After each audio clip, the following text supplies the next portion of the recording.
एक समय की बात थी। रामपुर गांव के बाहर एक पुरानी सुनसान सड़क थी, जहां दिन में तो लोगों की आवाज़ें आती थी, लेकिन सूरज ढलते ही उस सड़क पर ऐसा अंधेरा छा जाता था जैसे वहां पर कोई आता ही ना हो।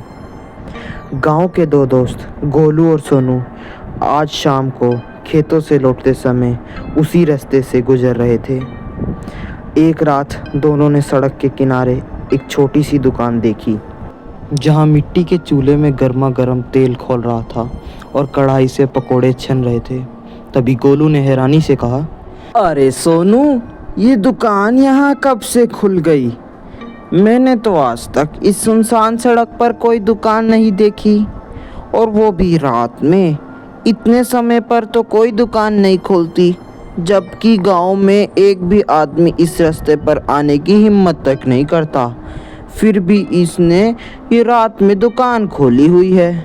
बड़ी ही अजीब बात है। सोनू दुकान की तरफ ध्यान से देखते हुए बोलता है, यही तो बात मुझे भी परेशान कर रही है भाई, क्योंकि मेरे दादाजी हमेशा कहते हैं कि इस रास्ते पर रात में अगर कोई रोशनी दिखाई दे तो उसके पास मत रुकना, और चाहे वहाँ कोई भी कितना अपना बनाकर क्यों ना बुलाए, वहाँ जाना बिल्कुल सही नहीं है, क्योंकि वहाँ पर अक्सर भूतिया चीज़ें होती हैं, और मैंने फ़ोन में भी यही पढ़ा है। तभी दुकान के अंदर बैठी हुई एक औरत की धीमी सी आवाज़ आई, बेटा, पकोड़े खाओगे? अभी अभी कढ़ाई से निकाले हैं।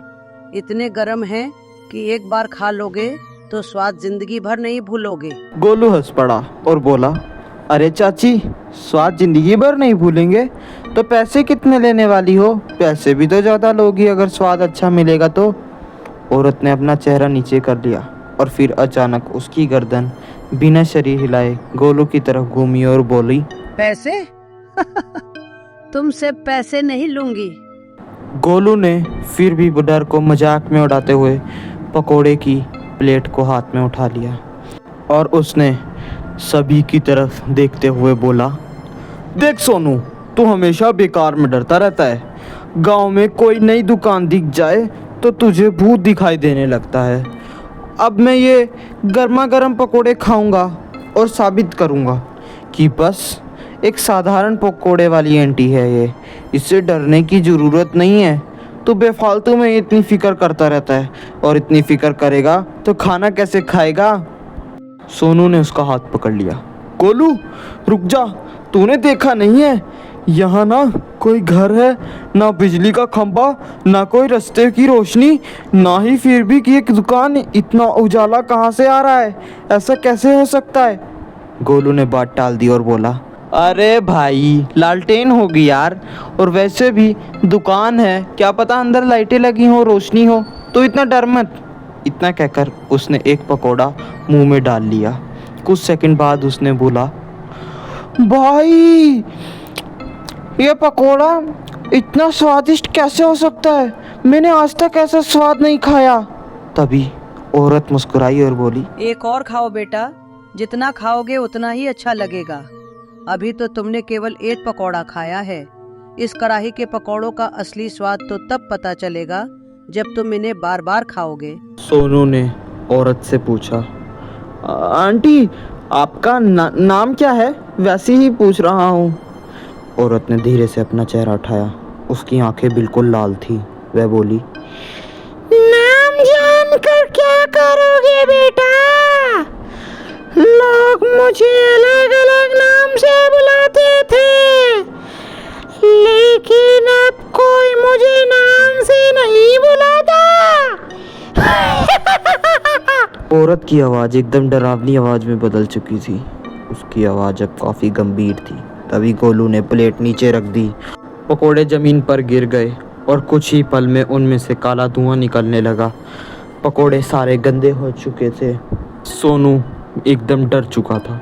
सोनू ने गोलू को खींचकर वहाँ से भागने लगा और दोनों वहाँ पर भागने लगे। तभी पीछे से औरत की बहुत डरावनी और भारी आवाज़ आई, रुक जाओ, मेरे पकोड़े खाकर बिना पैसे दिए जा रहे हो?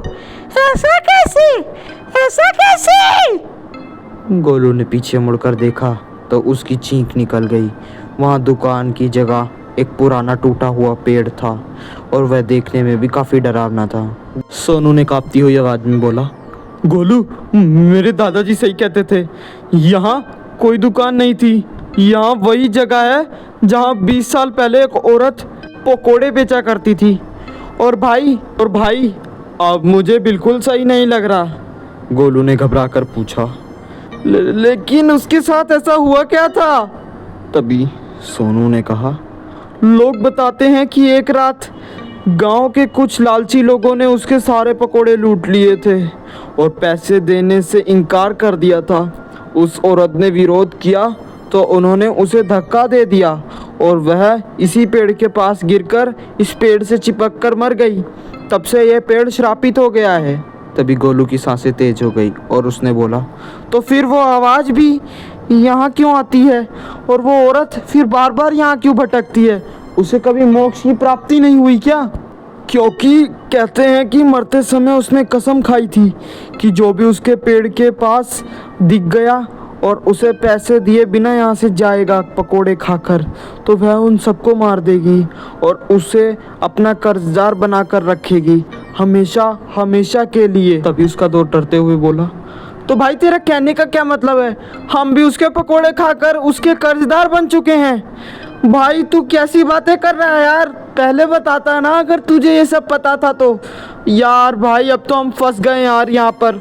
मैंने तेरे को पहले ही टोका था कि वो मत खा, पर तू माना नहीं ना मेरी बात। सो गाइस, आपको क्या लगता है आखिरकार वो पकोड़े वाली औरत सही में कोई चुड़ैल थी या फिर उनका वह एक भ्रम था? और आखिरकार उसके साथ ऐसा क्यों इतना क्रूरता की गई? ये जानने के लिए तो आपको वीडियो का पार्ट 2 देखना पड़ेगा। So do like, share and subscribe our channel for more videos. और गाइस, पार्ट 2 अभी बाकी है। Thank you for watching.